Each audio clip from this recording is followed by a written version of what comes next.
do que foi a atuação do Cruzeiro, os motivos que levaram o Ceará a vencer o jogo de hoje. Queria ampliar um pouquinho esse debate, um pouco das suas percepções dessa derrota, o impacto disso para a sequência do Cruzeiro, como o jogo de hoje se desenhou com as escolhas do Leonardo Jardim, Edu. Ô Cirilo, primeiro eu acho que o impacto dessa derrota, ele precisa servir para corrigir erros, para colocar o Cruzeiro nos trilhos novamente em alguns pontos, retomar a rota. Não pode ter um impacto negativo de terra arrasada. Não pode ser. Faz parte. A gente citava antes do jogo, né, que no Campeonato Brasileiro isso acontece diversas vezes. Você tem o exemplo de 2003, quando aquele Cruzeiro, campeão de tudo, perdeu para o Juventude aqui no Campeonato Brasileiro. Juventude estava brigando para não cair. Isso acontece todo ano no Campeonato Brasileiro, mas você tem que tirar lições e não transformar em terra arrasada. Hoje o Cruzeiro não jogou bem, hoje o Ceará foi melhor do que o Cruzeiro. Em primeiro lugar, entender que o adversário fez um grande jogo. A gente precisa analisar o jogo pela ótica do rival também. O Ceará fez e teve uma grande atuação. O torcedor falou aí pro Rubens que veio para travar o jogo? Não. O Ceará não veio para travar o jogo, ele veio para jogar. Fez apenas 11 faltas na partida contra 8 do Cruzeiro. Então não teve nada de Ceará travando o jogo. Ceará jogou futebol, se defendeu muito bem, contra-atacou, incomodou o Cruzeiro o jogo inteiro. Fez 2 gols, poderia ter feito 3. Por centímetros teve um impedimento bem marcado, mas ele não fez o 3-1 nesse lance. Teve outras oportunidades.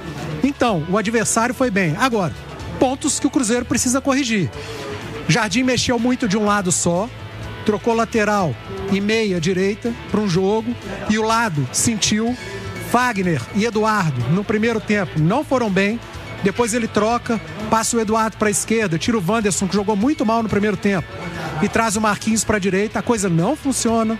O Cruzeiro volta a sofrer no lado direito. Ceará faz o seu segundo gol numa jogada do Fernandinho por esse lado, faz o 2-1. Aí o Leonardo Jardim faz outras trocas. Ele coloca no mesmo jogo Matheus Pereira, Caio Jorge e Gabigol.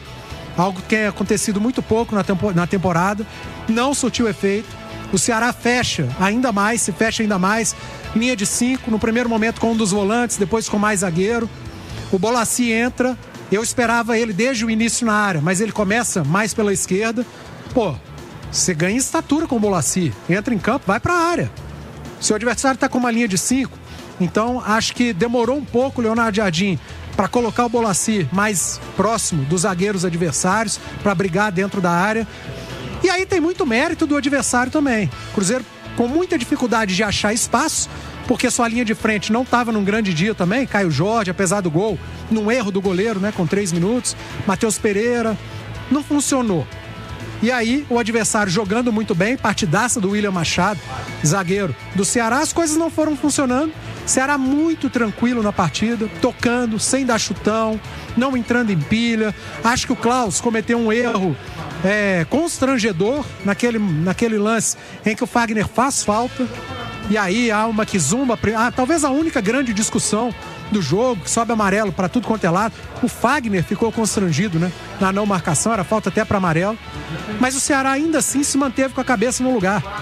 E o Cruzeiro não conseguiu chegar ao empate. Cirilo, é do Campeonato Brasileiro isso. As oscilações acontecem. Os adversários do Cruzeiro também vão oscilar, mas ganha o campeonato quem oscila menos. Tá na liderança o Cruzeiro porque tem oscilado menos. Que sirva de lição. Que o Leonardo Jardim, que os atletas tirem lições dessa atuação do Cruzeiro que não foi boa, corrija erros que apareceram e não foram poucos, citamos alguns, para que na próxima rodada o Cruzeiro volte a apresentar um grande futebol, volte a jogar bem. E no meio disso tudo tem uma Copa do Brasil. Aí você não pode oscilar. Copa você não joga, você ganha, você avança. Não dá para oscilar em Copa, ainda que o adversário seja infinitamente inferior. Inferior, inclusive, ao Ceará, que hoje esteve em campo contra o Cruzeiro e venceu, que é o CRB.